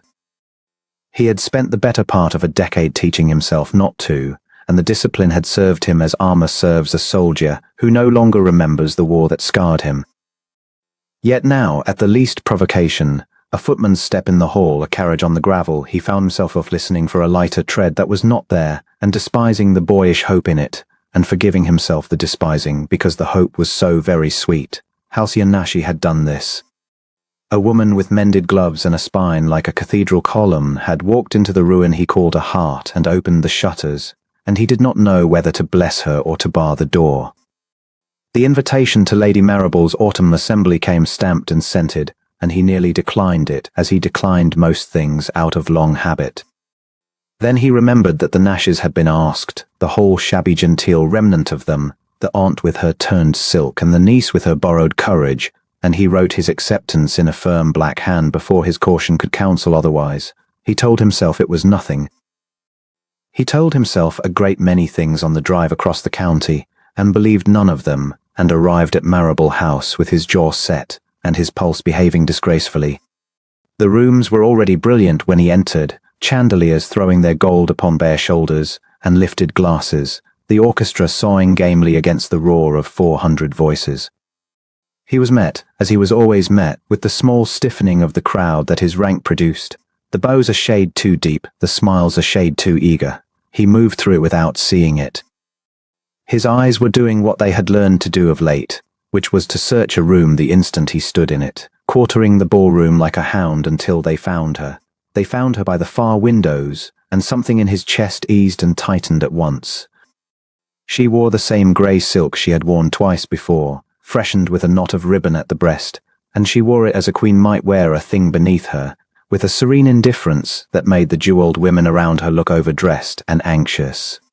She was listening to old Colonel Pruitt with every appearance of interest, and when she laughed at some ponderous joke of his, the laugh was real, and Doran felt the corner of his own mouth answer it across 60 feet of crowded floor. Did not reach her.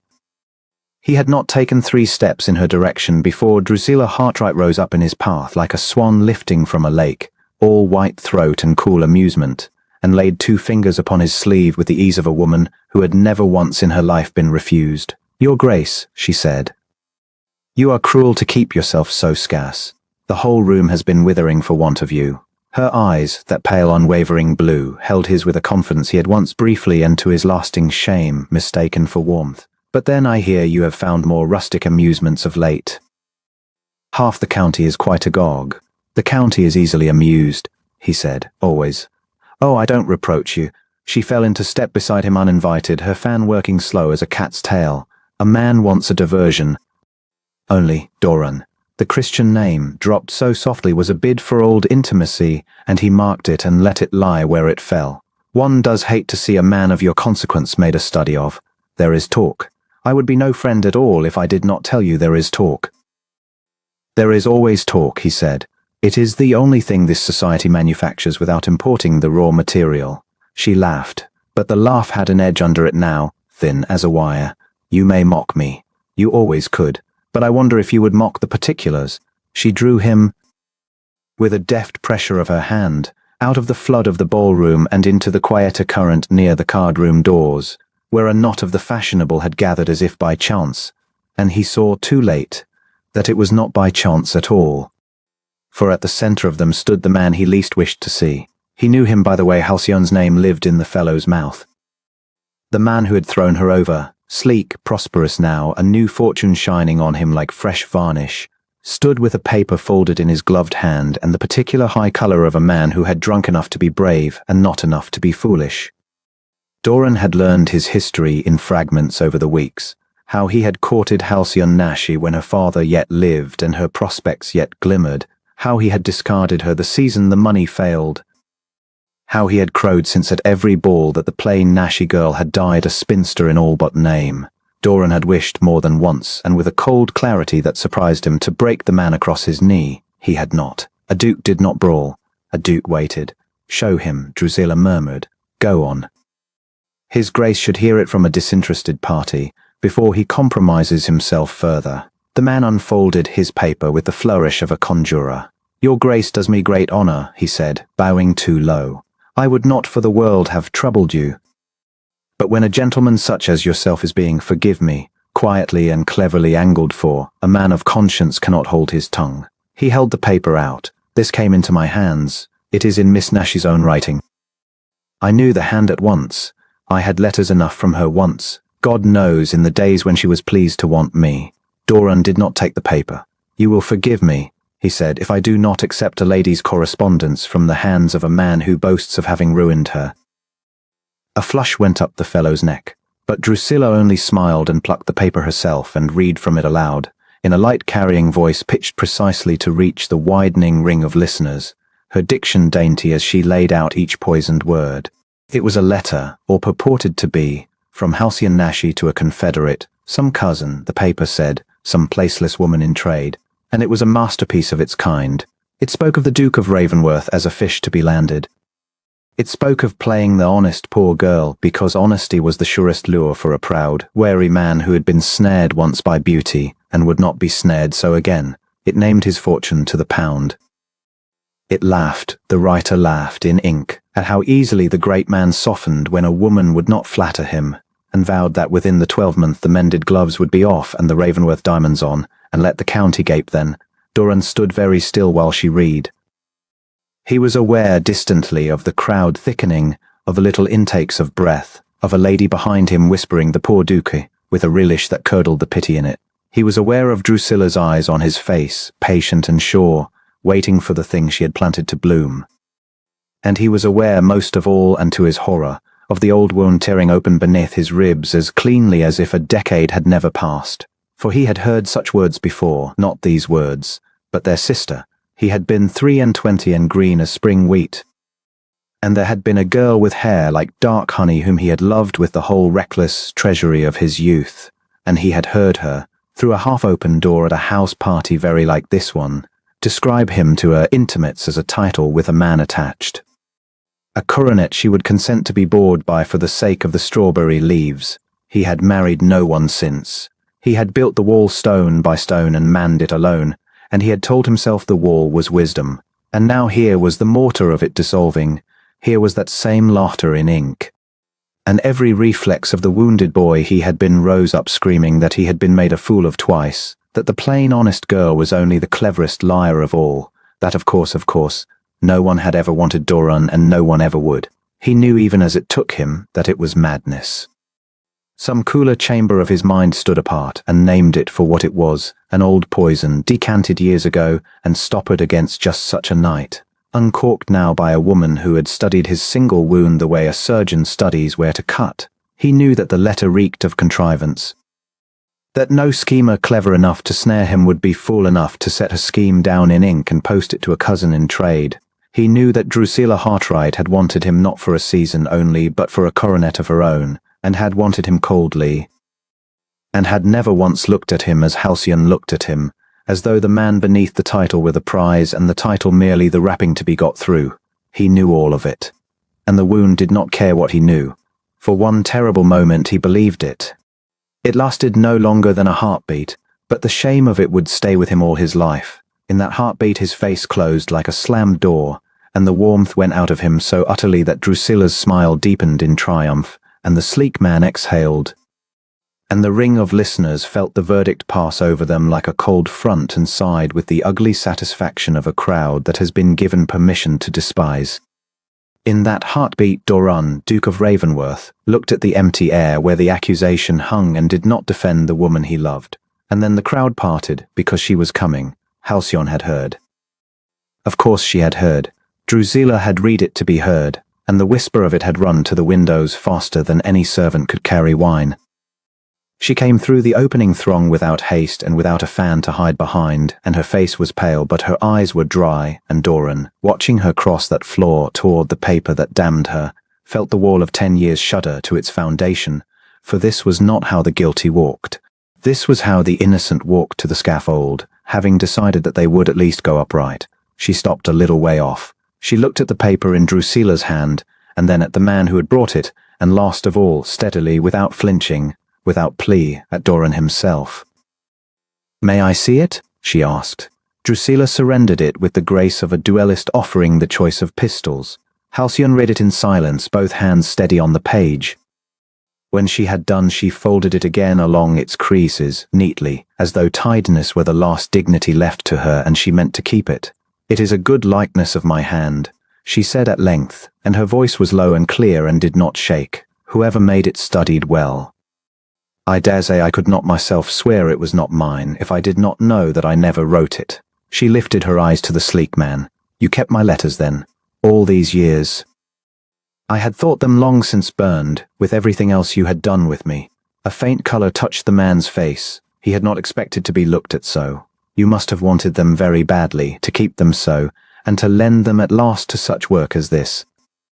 "You do not deny the hand," Drusilla observed sweetly.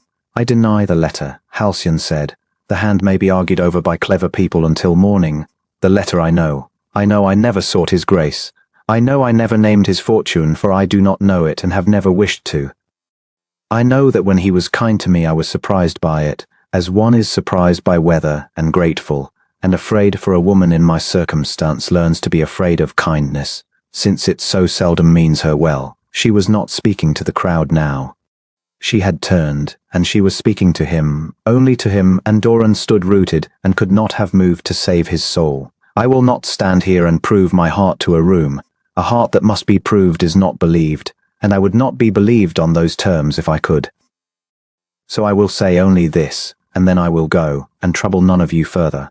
She drew a breath. The chandeliers blazed. 400 people held still. I wanted nothing from you, your grace, she said, but the pleasure of your company, which I did not think I was permitted to want, and did not mean to keep. I have no coronet in me. I never had. If you have believed for even a moment tonight that I schemed to be your duchess, and here at last her voice thinned and steadied and went on, then I have already lost the only thing I valued in your acquaintance, which was that you, alone of all of them, seemed to see me true. Keep your fortune. I never counted it. Keep your name. It was never the name I came for. She curtsied to him, low and exact, the curtsy a subject makes to a sovereign and not the one a woman makes to a man she has any hope of. I wish you very happy.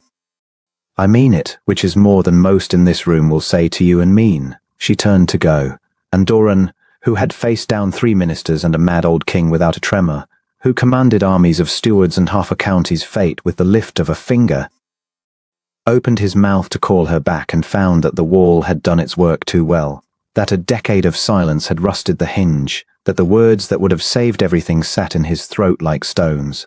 The old wound had him yet. Some craven, frozen thing in him whispered that if he spoke he might be wrong, might be twice fooled, might stand exposed before them all as the great duke, who could be led by the nose by a plain girl in mended gloves, and the whisper, this once, this fatal once, was louder than his heart. He did not speak. He let her walk. The satisfaction that rose off Drusilla Hartright then was a nearly living thing. She did not gloat. She was far too finished for that. She merely inclined her white throat and murmured a pity, a very affecting performance. She has quite the gift, and let the sentence do its work, and it did it. The ring of watchers loosened into movement and comment, the verdict sealed. The orchestra, oblivious, struck up a country dance. Somewhere a woman laughed the high careless laugh of a world resuming its pleasures, having thoroughly enjoyed a ruin. Doran watched the grey silk grow small against the far doors. He watched her aunt hurry to her, watched the two of them gather their poor wraps from a footman's arms, watched the door take them and close. He stood in the wreck of the evening with the forged letters lie cooling in the air around him, and the truth of her arriving in him too late, too slow, rising through the frost like the sun through a February fog, and he knew, with a certainty that arrived precisely 1/4 of an hour after it could have done any good, that he had just watched the one true heart in England walk out of a lighted room, because he had been too much a coward to say a single word. Drusilla laid her fingers again upon his sleeve. "Come, your grace," she said gently, as one soothes an invalid. "You are well quit of it. Let me find you some wine." He looked down at the hand upon his arm, pale and cool, unsure of its welcome, and he did not shake it off, because he had not yet the wit to do anything at all. Around him the great assembly turned back to its dancing and its diamonds, well pleased with the night's work. The cruel had won, and the Duke of Ravenworth stood alone in the middle of 500 people, watching a closed door, learning too late what he had thrown away. The sapphire lay in Drusilla Hartright's open palm like a small blue accusation, and the whole of the ballroom had gone still to look at it. Doran, Duke of Ravenworth, stood 3 paces from the woman he had sworn to himself he would not want, and watched the colour drain from the room as surely as it had drained from Halcyon Nash's face. A footman had drawn back the door. Lady Amberley's steward hovered at the edge of the crowd, the particular patience of a man who had summoned magistrates before and knew how these evenings ended. It wanted only a word, one word from him, and the girl in the mended grey silk would be handed out into the night a thief. He did not give it. That was the thing that frightened him, not the sapphire, not Drusilla's triumphant little smile, but the silence in his own chest where the word should have been. All his life he had been a man who acted, who buried a father and a brother, and a name half drowned in scandal without flinching, because to flinch was to let them see the wound. And here, tonight, the old wound had opened like a door blown wide, and through it walked the ghost of another woman in another candlelit room, the woman who had once worn his ring and wept prettily and wanted nothing under heaven but Ravenworth's coronet. He had believed her. The believing had cost him 10 years of trusting no one, and now Drusilla Hartright stood before him holding out proof that he had been the fool a second time. Found in her own reticule, Drusilla was saying, sweetly, to the room and not to him, for she was far too clever to press a duke directly. I would not have credited it. One does try to be charitable to persons of reduced circumstance. But charity has its limits, does it not, when the Amberley sapphires are the price of it? Doran looked at Halcyon. She was not looking at the jewel. She was not looking at Drusilla, nor at the door, nor, and this undid him, though he could not yet have said why, at him. She was looking at old Lady Amberley, their hostess, who sat grey and stricken in her chair by the hearth, and there was no fear in Halcyon's face at all. There was only a terrible, steady sorrow, as though the thing that grieved her most in this ruin was that a kind old woman should be made to think ill of a guest beneath her roof. I did not take it, Halcyon said. Her voice did not shake. I have never in my life taken what was not mine. But I see my saying so weighing against a stone in a purse, and I will not make this house uglier than it has been made already. If you wish me gone, madam, I will go. She said it to Lady Amberley. She said nothing to him. And there it was, the small, impossible thing that pierced clean through 10 years of iron. She could have turned to him. Every other creature in that room, accused and cornered, would have turned to the Duke of Ravenworth and flung themselves upon his mercy, would have wept and clung and traded on whatever fragile thing had grown between them these long evenings past. Drusilla was watching for exactly that. He understood it now, watching Drusilla watch. The whole of the trap had been baited for it, that Halcyon would cling, and that he, remembering the last woman who clung, would recoil. That was the blow, not the theft. The theft was only the knife. The real cut was meant for him, to make him throw her away with his own hands and be grateful after. Halcyon did not cling. Halcyon curtsied to her hostess and gathered the frayed edge of her shawl, and turned toward the door as though walking to her own execution with her spine very straight, and she did not so much as glance at the most powerful man in England, though a single glance from her might have saved her. Though she had every right in law and in heaven to command him, and it was that, the not glancing, the deliberate loosing of the one rope that could have hauled her free, that told Doran with the force of a struck bell what he already, in the deepest and most guarded chamber of him, knew. She would rather be cast out as a pauper thief than be received as anything she had not been loved into being. Stop. His voice went across the ballroom like a blade laid flat on a table. Halcyon stopped. Everyone stopped. Even the musicians in the gallery, who had crept a hesitant bow across the strings to cover the horror, fell silent. Mrs. Hartright, show me the reticule. Drusilla's smile faltered by a hair. Your Grace, I hardly think. The reticule. He crossed to her and held out his hand, and there is a way a duke may hold out his hand that is not a request, and he had learned it in a hard school, and he used it now without pity. She surrendered the little beaded purse. He turned it in his fingers. He had given Halcyon this purse himself 4 evenings gone, a foolish trifle bought because she had admired the beadwork and owned nothing, and he had watched her flush with the effort of accepting even so small a thing. And he had thought her the first woman in a decade to take a gift from him as though it burned. He remembered the clasp. He remembered because he had fastened it for her, his fingers clumsy at the tiny catch, her breath very near his own. The clasp was a French clasp, a double hook that a lady's own hand could not easily work behind a stiff bead. It took 2 hands, or a second person. It had taken him 2 hands. A curious thing, Doran said quite mildly to the room. A woman means to hide a stolen jewel.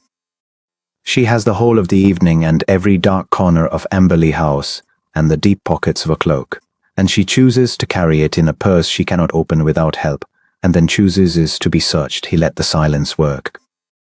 Or someone with 2 free hands and 4 unwatched evenings to plan it slipped it behind her, and counted on none of you troubling to think. The murmur that ran round the room now had a different temperature.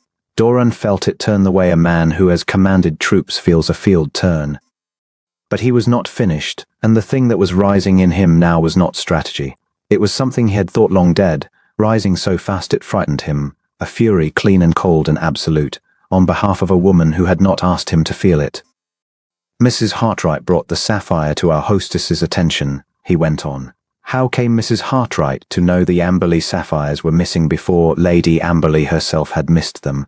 I watched her ladyship's face when the stone was named. She had not known it gone. He turned. Baxendale. A thin, grey man detached himself from the servants' shadows by the far arch, Doran's own man, who went where Doran went and saw what Doran was too proud to be seen looking for. Your Grace, you spoke this afternoon with the Amberley upper housemaid. I did, Your Grace. Baxendale's voice was dust-dry and carried farther than a shout. The girl was paid 2 guineas on Tuesday to leave the blue dressing room unlocked for the space of an hour, and to say nothing of the lady who went in. She has given me the lady's name in writing, and would give it to a magistrate, being more afraid of the gallows than of 2 guineas. Drusilla Hartright had gone the colour of tallow. Across the room, by the tall windows, a man Doran had marked all evening and disdained to name stood very still.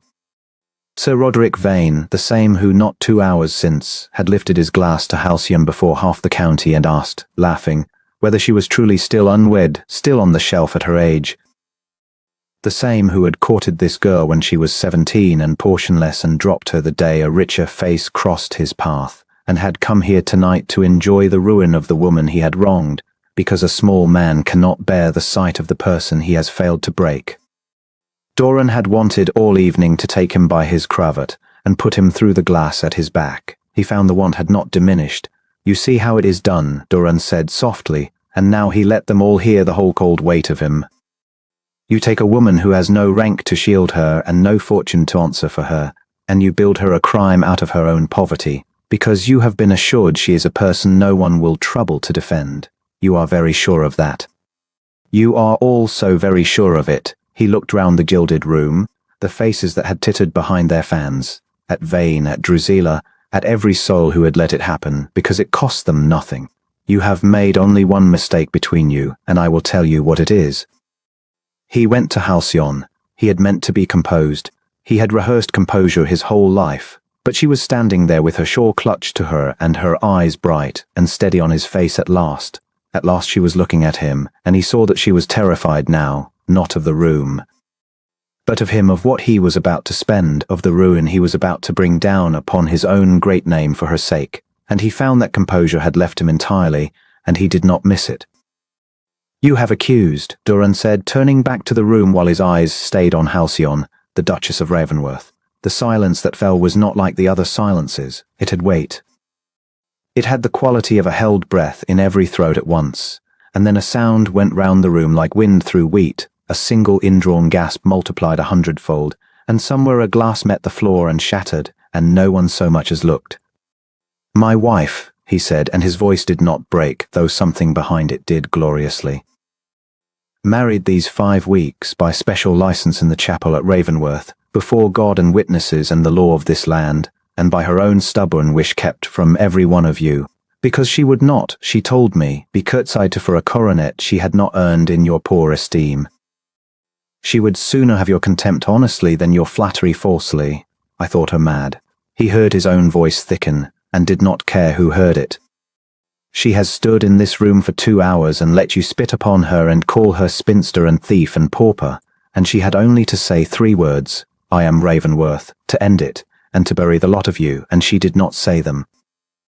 Because she is worth every 100 of you laid end to end, and she never once needed you to know it. He watched the truth of it strike the room, and could not tear his gaze from Halcyon's face while it did. Sir Roderick Vane made a small sound. Was not a word. It was the sound a man makes when the floor he stood on so confidently proves to have been a trapdoor all along, and Doran turned to him and let him have the full and open pleasure of a duke's attention. You asked her, Sir Roderick, before this whole company and with a glass in your hand, whether she was still unwed. Doran smiled, and it was not a kind smile. She is unwed no longer.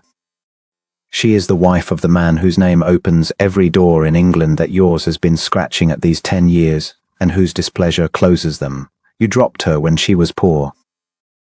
You came tonight to laugh at the ruin of a woman you were too small to keep. He let the silence stretch until Vane's face was grey as ash. You will find your invitations grown very thin from this evening, and I shall not need to lift a finger. Look at her, sir. Look well. That is what you threw into the road. Vane did not look. Vane could not look.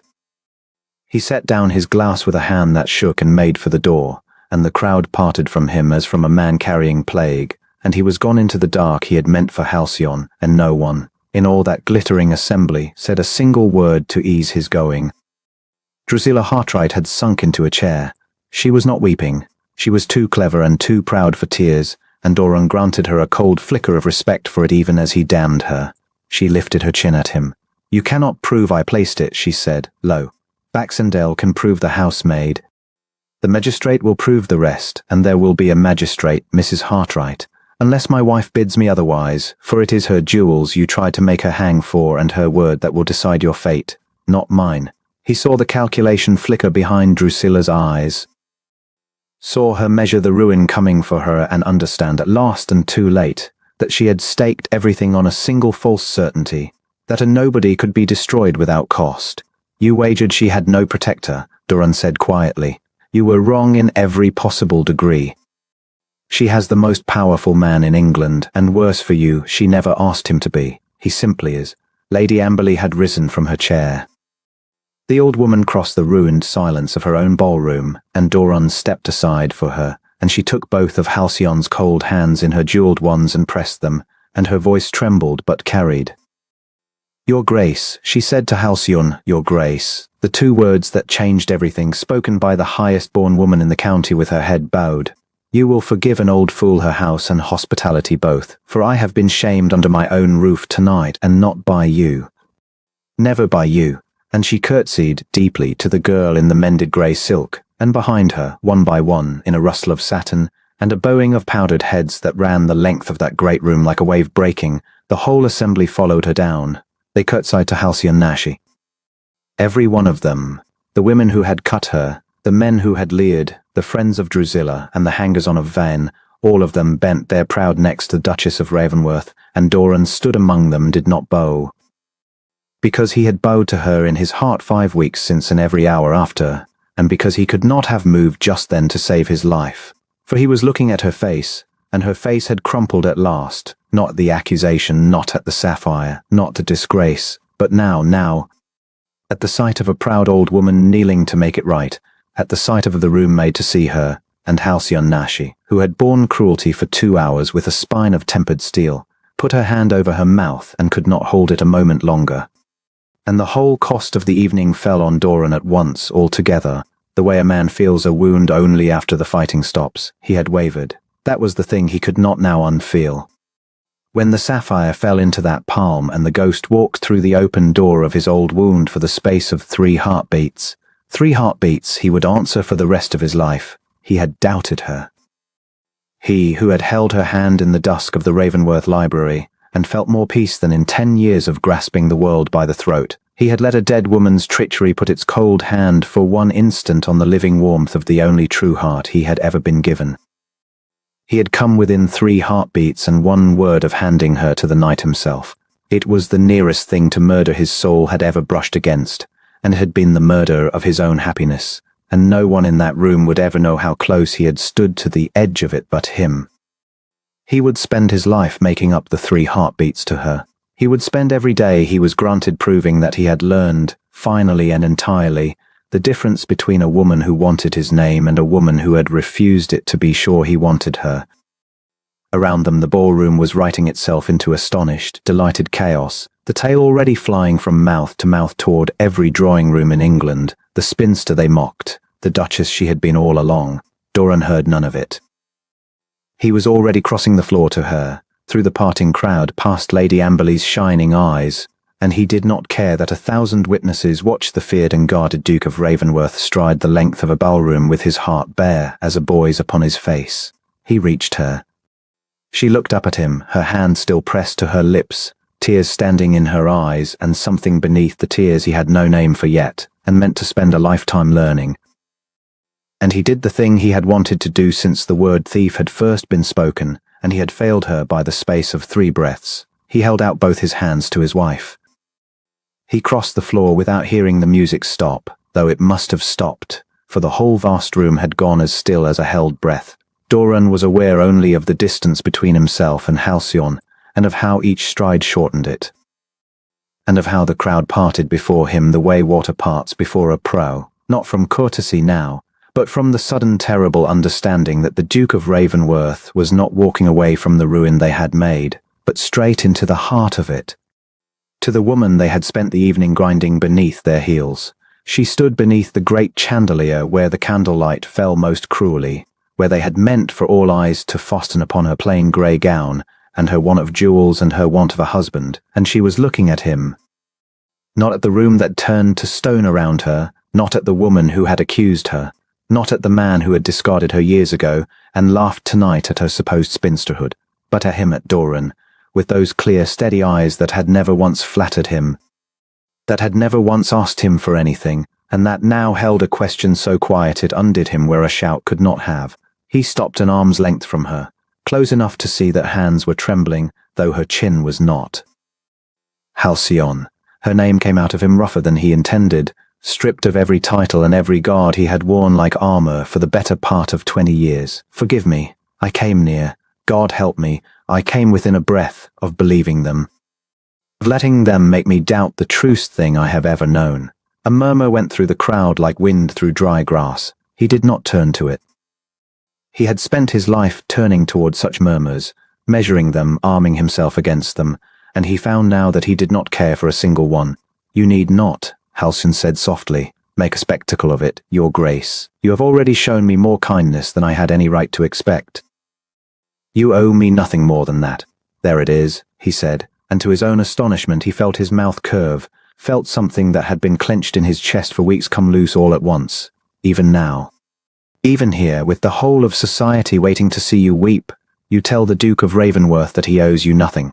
Do you know how long it has been since anyone in a room such as this told me a true thing? Her lips parted. She said nothing.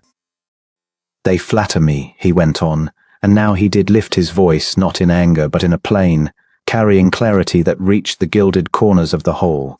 They have flattered me since I was a boy who had just buried a father and inherited more than any child should carry. They smiled at me and lied to me, and each of them wanted the same thing, the name, the lands, the influence of Ravenworth. I learned to see it coming. I learned to trust no soft word, no lovely face, no offered hand. I told myself it was wisdom.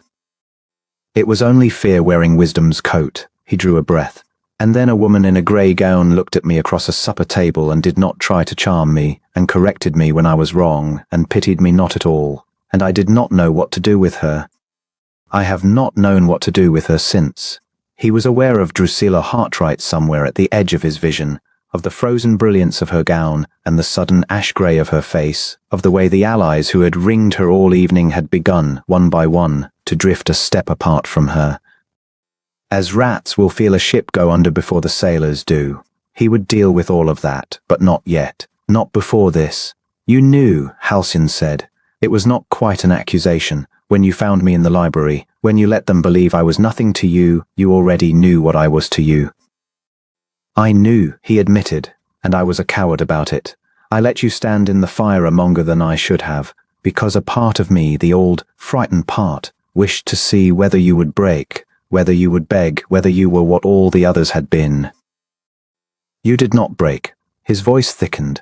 You looked at that woman who had spent an hour tearing your name to ribbons, and you wished her joy of the evening, and you meant it. And I understood that I had spent my whole life guarding a door against thieves, and had very nearly bolted it shut against the one honest soul who ever came to it empty-handed. Somewhere behind him, a woman began to weep, one of the old dowagers, he thought, moved past her own gossip. He did not look. He reached, instead, and took Halcyon's trembling hand in both of his, there before every eye in England that mattered, and he felt the whole room comprehend at last and gasp, and go silent again. I will not ask you here, he said, lower now, for her alone, though the nearest could still hear. It would be unfair, with all of them watching, with your pride in tatters through no fault of your own. If you wish, I shall take you from this place tonight and never trouble you with another word, and you shall have the protection of my name and my house for the rest of your days, whether or not you ever want the man who bears it. That is yours already. I gave it the night I understood what you were, and I do not take my gifts back. He watched something move across her face, not triumph, never that, but a kind of grave wonder, as though she were only now permitting herself to believe a thing she had refused all evening to hope for.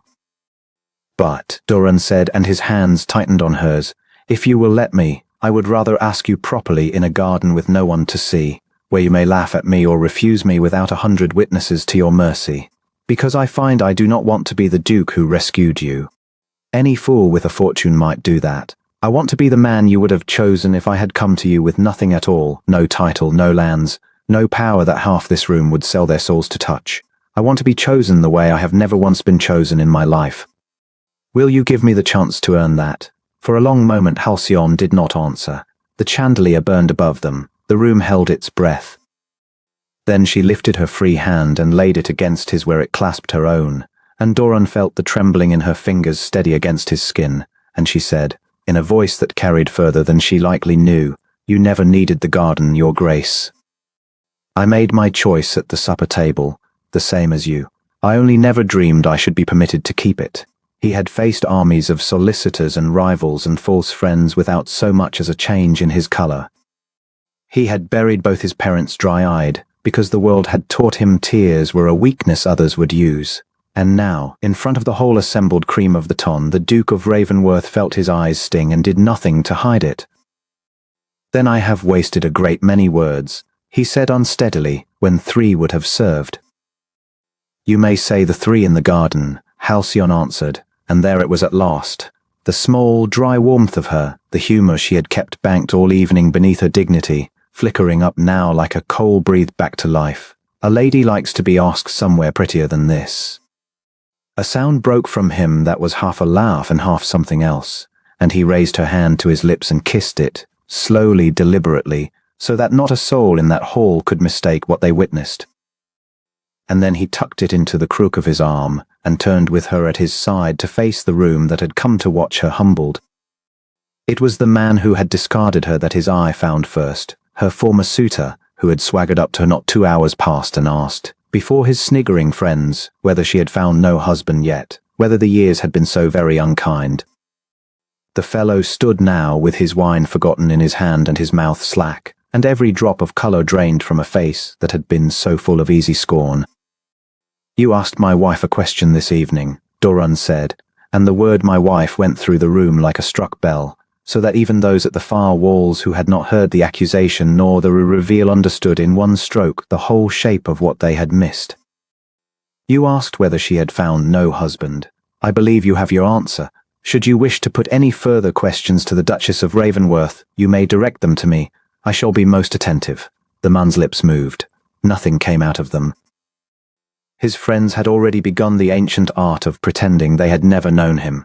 He meant no. Drusilla Hartright started forward, her voice pitched high and bright and desperate, the practiced charm of it cracking down the middle. "Your Grace, there's been a dreadful misunderstanding. I never intended, Miss Hartright." Doran did not raise his voice, and that was worse for her than if he had roared.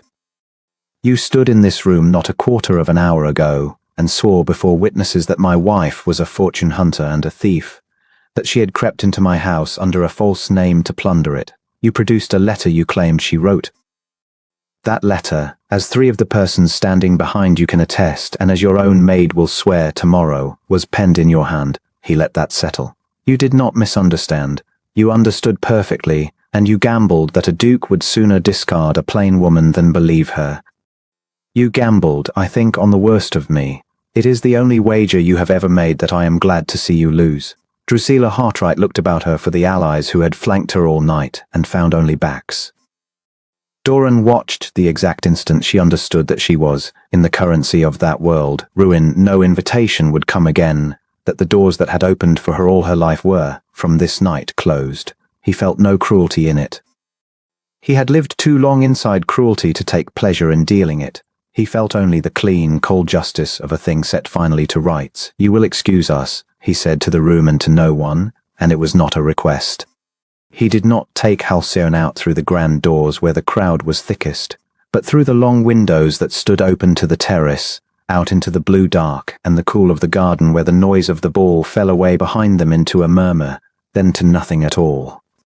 The night smelled of cut grass and late roses. Somewhere a fountain was speaking to itself in the dark. He stopped her at the top of the shallow stone steps, where the lantern light from the house reached just far enough to gild the edge of her, and he turned her gently to face him, and he saw that now that there was no one to be brave, the tears had at last come to her eyes. "You may weep," he said quietly. "There is no one here to make a weapon of it. There will never again be anyone permitted near you who would. I am not weeping because they hurt me. Halcyon said and laughed wetly and pressed the back of her hand to her cheek. I bore all that. I have borne worse and told no one.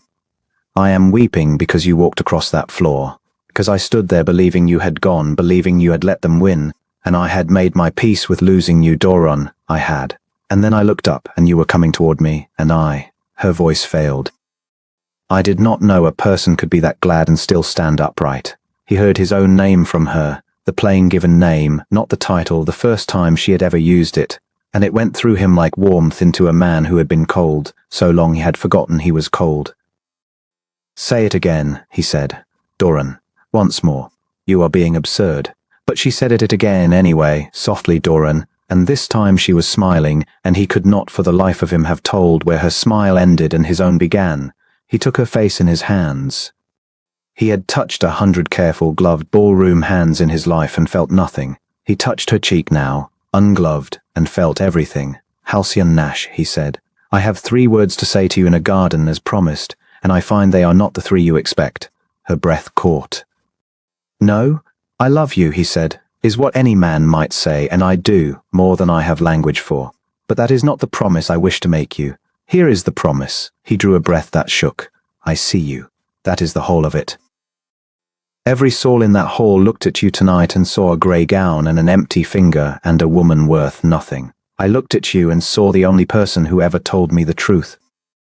I will spend the rest of my days seeing you, truly, wholly as no one ever troubled to see you, and I will make certain every day that God grants me, that you never again pass through a room believing yourself overlooked. That is my 3 words, if you'll have them stretched into 30. Will you have me? She did not answer in words. She rose on her toes and pressed her lips to his, there in the lantern gold dark, and Doron drew her in against his heart and held her as though the whole grasping, gilded, sneering world might try to take her back and would have to go through him to do it. When at last they drew apart, she stayed within the circle of his arms, her head against his chest, and he rested his chin upon her hair and looked out over the dark garden and found that the old, tight, guarded thing in him had simply gone, dissolved. As frost dissolves when the sun at last comes over the wall, they were married before the season turned. Not quietly, as some advised, to let the scandal cool, but grandly, deliberately, in the greatest church in the county, with every family who had watched her humbled, compelled by the weight of Ravenworth to watch her raised. He seated her at the wedding breakfast. At the head of his own long table beneath the portraits of every stern duke who had come before him, and he watched the ones who had scorned her bow to her now, and he watched her receive their bows with the same grave, unbought kindness she had shown them all their days, no gloating in her, no triumph, only a woman who had never once needed to be cruel to know her own worth. In the years that came, and they were many, and they were good, he would sometimes find her in the library at dusk, the room where he had first let her stand in the fire and first understood he could not lose her, a book open and forgotten in her lap, and the last light on her face. And each time the Duke of Ravenworth, whom half of England had feared and none had ever truly known, would cross the room quietly and sit beside her and take her hand, the way a man takes hold of the one true thing he was never clever enough to deserve and never again intended to let go. You are staring, Your Grace, she would murmur without opening her eyes. I am, he would answer. I mean to go on doing it. I have a great deal of looking to make up for. The world was blind to you for years. I intend to correct the world's arithmetic single-handed, if I must, for the whole of my life. And she would smile and turn her hand in his so that their fingers laced, and the fire would settle in the grate. And the man who had guarded his heart like a fortress would sit in the failing light beside the woman everyone had overlooked, and know himself at last and for always entirely and gladly seen.